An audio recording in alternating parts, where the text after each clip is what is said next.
placa-mãe ela é um componente que liga todas as outras peças do computador, fazendo com que a comunicação entre elas. E a primeira placa-mãe surgiu inicialmente em um computador da empresa IBM, no ano de 1982. O design da placa-mãe continua basicamente o mesmo das primeiras, né?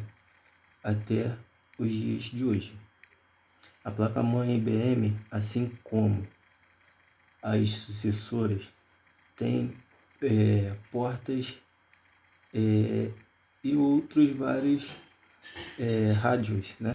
Para que essas interconexões entre dispositivos funcionem, todas as peças devem seguir os padrões, né, de formatos ou dimensões.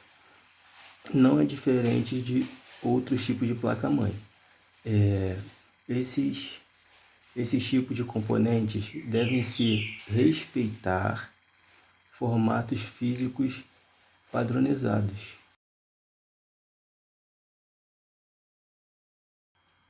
ATX e micro ATX para computadores tamanho reduzido. Encontramos com mais frequência formatos mini ITX, nano ITX e pico ITX.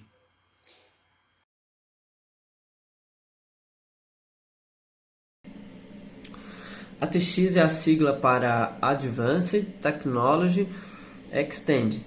Esse padrão ele foi introduzido em 1995 como uma evolução do formato Baby AT, que já está em desuso. E, via de regra, uma placa ATX deve ter o tamanho de 12 por 9,6 polegadas, isto é, 305 por 244 milímetros. E além desses tamanhos que foi citado, o padrão ATX estabelece as posições dos furos que a placa-mãe, para que a placa-mãe seja fixada corretamente, né, ao gabinete, e principalmente a localização de determinados componentes. Uma curiosidade dessa placa-mãe é que se nós colocarmos ela em pé, os slots de expansão, que são o PCI Express, ele deve ficar posicionado na parte inferior, alinhados à esquerda.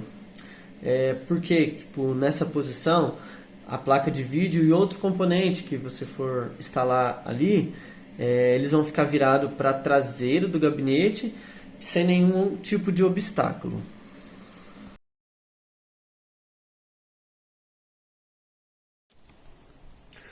Embora modelos ATX ainda possam ser encontrados, as placas-mãe modelo MATX elas se tornaram bastante populares no mercado.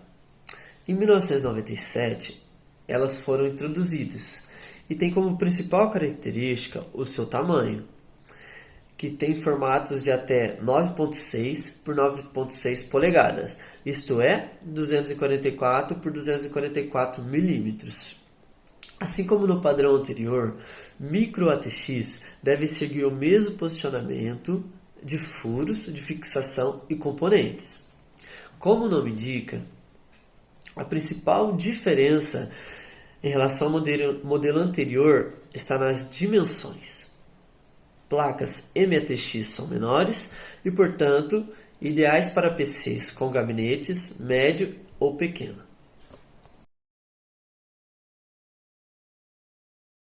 Normalmente, quem precisa economizar um espaço físico na mesma recorre um notebook, entendeu?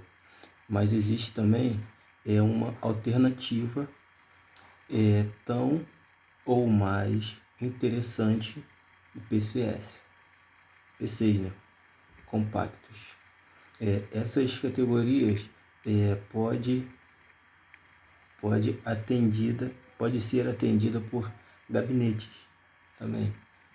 E placa-mãe no padrão Mini ITX.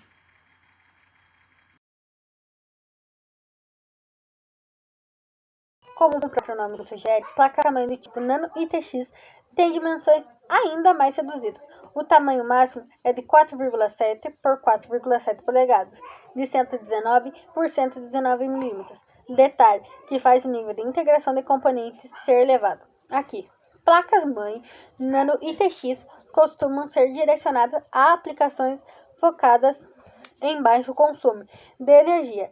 É relativamente comum encontrar placas nesse formato, empregadas em centrais de mídia e em automação industrial, por exemplo.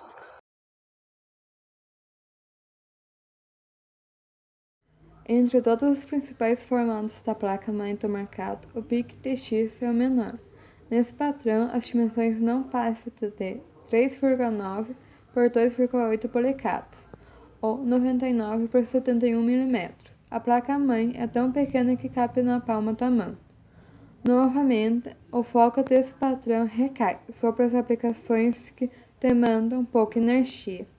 Por conta das dimensões diminuídas, placa-mãe no formato PIC-TX são frequentemente empregadas em soluções de automação industrial, computadores veiculares, sistemas de monitoramento.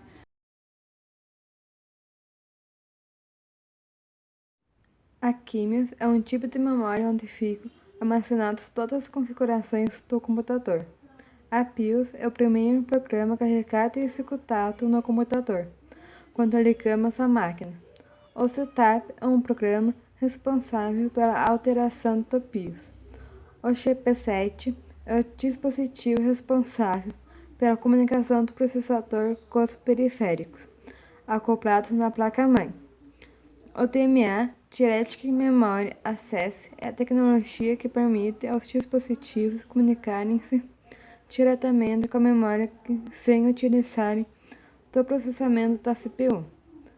Os barramentos são linhas de acesso da placa-mãe, que interligam fisicamente todos os dispositivos do computador. Neles trafegam dados, endereços e controles. A placa-mãe transmite os pedidos de dados para a memória RAM e para o HD e transfere esses dados para o processador. A placa-mãe envia as informações e dados do processador e HD para a placa de vídeo e a placa de vídeo envia esses para o monitor. A memória RAM sempre precisa de dados do HD. Esses dados passam pela placa-mãe para chegarem até a memória. A placa-mãe pega as informações e dados do HD e encaminha para a memória RAM quando for solicitado. Leitor de CD e DVD.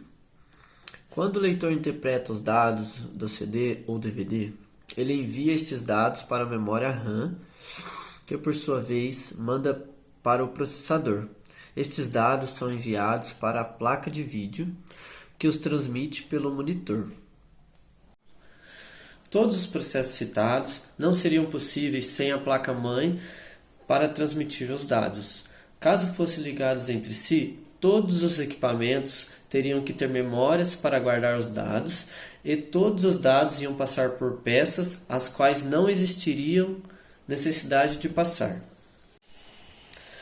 As placas-mãe estão presas na evolução de outros hardwares. Quando é lançado um novo processador, dificilmente esse processador será compatível com a placa anterior, mesmo se ela for nova.